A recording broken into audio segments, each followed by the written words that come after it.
বিসমিল্লাহির আসসালামু আলাইকুম। আজকে আমরা আলোচনা করব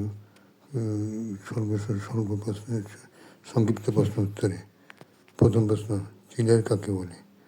যে কয়েল ইভ্যাপোরেটর হইতে আগত শীতল প্রবাহী পানীয় মিশ্রণ বাতাসের তাপ শোষণ বা বাতাস তাপ বর্জন করে ঠান্ডা করে।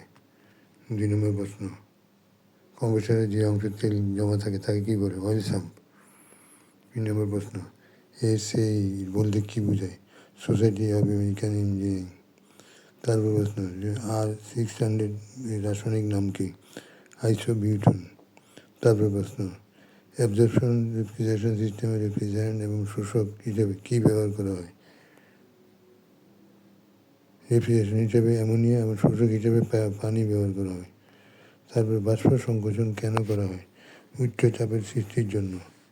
তারপরে যে সমস্ত কম্প্রেসারের সাহায্যে হিমায়ুকে 2 বা অধিকবার সংকোচন করা হয় সেই সকল কম্প্রেসারকে কী বলে? সেগুলো হলো মাল্টি স্টেজ কম্প্রেসার। তারপর ভেপার অ্যাবজর্পশন পদ্ধতিতে কয়েলের কম্প্রেসার ব্যবহার করা হয় কি? ভেপার অ্যাবজর্পশন ব্যবহৃত হয় না। কয়েলের পাম্পিং কম হওয়ার কারণ কি?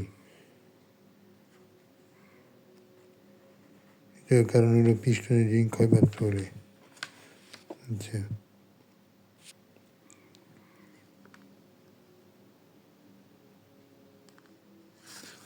যে কুলিং টাওয়ারে গরম পানি বাইরে মুক্ত বাতাসের দ্বারা ঠান্ডা করা হয় তাকে ন্যাচারাল ড্রাফট কুলিং টাওয়ার বলে। তারপর রোটারি কম্প্রেসার কোন ক্ষেত্রে ব্যবহার করা হয়? ছোটো প্ল্যান্ট দিয়ে রোটারি কম্প্রেসার ব্যবহার করা হয়। ব্রাইনে কত ভাগ পানি আর কত ভাগ মিশ্রণ থাকে? ব্রাইনের ৭০ ভাগ পানির মধ্যে 23% লবণ থাকে। তরল ও বাষ্প হিমায়কের মধ্যে তাপ বিনিময় যন্ত্রের নাম কি? Hit exchanger. তো ইনভার্টার বলতে কি বোঝায়? ইনভার্টার বলতে বোঝায় হলো এটা একটা বৈদ্যুতিক যন্ত্র যা ডিসি বিদ্যুৎকে এসিতে রূপান্তরিত করে কম্প্রেসার পরিচালনা করে। এটি কম্প্রেসার পরিবর্তনশীল গতি সম্পন্ন হয়।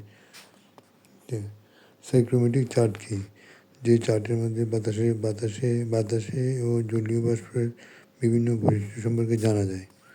তারপর প্রশ্ন, সলিনয়েড বাল্ব কোথায় অবস্থিত? আরসি পদ্ধতির যে তরল ও বাষ্পীয় হিমায়ক ও পানির প্রবাহ সংক্ষেপ বন্ধ নিয়ন্ত্রণ করার কাজে ব্যবহার করা হয় সলিনয়েড বাল্ব। তারপরে সার্চ ট্যাঙ্ক কোথায় ব্যবহার করা হয়? মাল্টি টেম্পারেচার হিমায়ক সিস্টেম, বরফ কোল্ড স্টোরেজের সাকশন লাইনে ব্যবহার করা হয়। আচ্ছা, আমার এই প্রশ্ন উত্তরগুলি মনোযোগ দিয়ে করবেন। আমি আশা করি পরবর্তী ভিডিওগুলোতে কমার্শিয়াল বা আবাসিক বিভিন্ন ফ্রিজ, এয়ার কুলার, ইন্ডাস্ট্রিজ, যেসব cold storage, fish freezing plant, ice plant, air cooler, central air cooler, chiller ইত্যাদি সম্বন্ধে বিস্তারিত আলোচনা করব। আশা করি আপনারা মনোযোগ দিয়ে শুনবেন এবং বুঝতে চেষ্টা করবেন। আপনারা যদি মনোযোগ দিয়ে বুঝেন তাহলে আমি হয়তো নতুন অবস্থায় একটু বুঝাতে সমস্যা হয়, কিন্তু আমি আশা করি আপনারা যদি মনোযোগ দিয়ে শুনেন তাহলে আমার প্রশ্ন উত্তরগুলো মনোযোগ দিয়ে শুনলে অনেক কিছু জানতে পারবেন। আপনাদের সকলকে ধন্যবাদ।